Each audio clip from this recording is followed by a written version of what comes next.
and short-clipped hair were coarse, but self-assured intelligence shone in his smoky eyes. He moved across the loose sand, barefoot, with easy grace.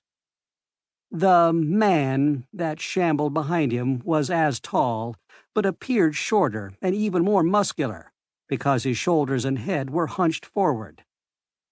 His even coarser face was characterized by vacuously slack mouth and blue eyes empty of any expression except an occasional brief frown of puzzlement. Toward a focal point. From the east, 2 people. From the north, 2 people.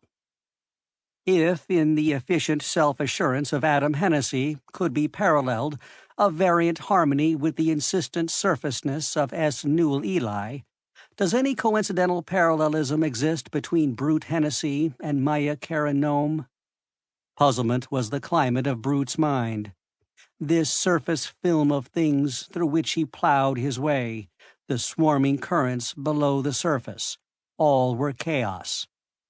He grasped vaguely at comprehension without achieving, the effective coalescence of electric ideas always falling short before reaching consciousness. The 2 men plodded, naked, through the loose sand.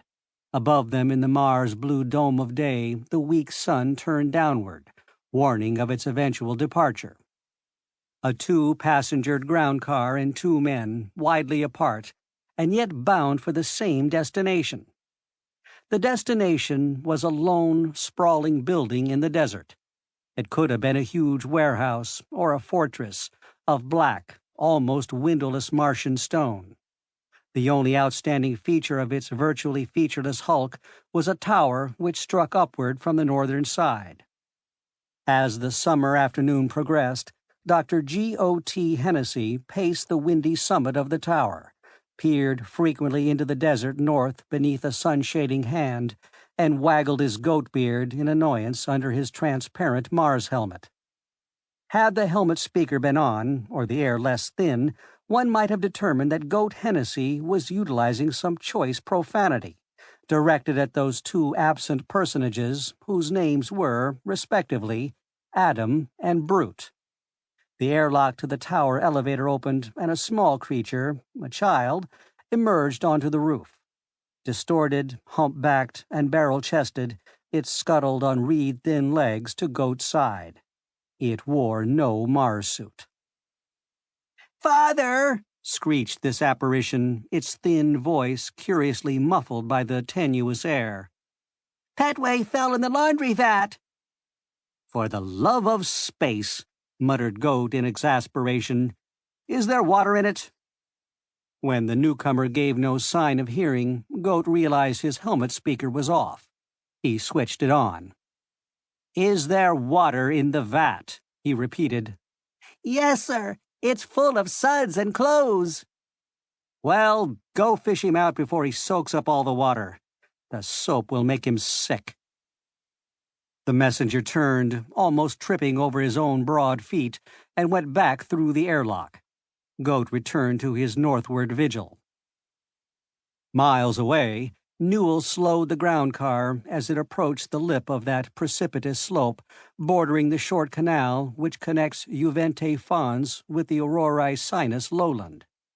He consulted a rough chart and turned the ground car southward. A drive of about a kilometer brought them to a wide descending ledge down which they were able to drive into the canal. Here, on the flat lowland surface, the canal sage grew thick, a gray-green expanse stretching unbroken to the distant cliff that was the other side of the canal. Occasionally, above its smoothness, thrust the giant barrel of a canal cactus. Newell headed the ground car straight across the canal, for the chart showed that the nearest upward ledge on the other side was conveniently almost opposite. The big wheels bent and crushed the canal sage, leaving a double trail. The canal sage brought with it the comforting feeling of surface life once more. This feeling, for no reason that he could have determined consciously, released Newell's tongue. "Maya," he said, in a voice that betrayed determination behind its mildness, "I don't see any reason for waiting. When we've cleared up this matter at Ultra..."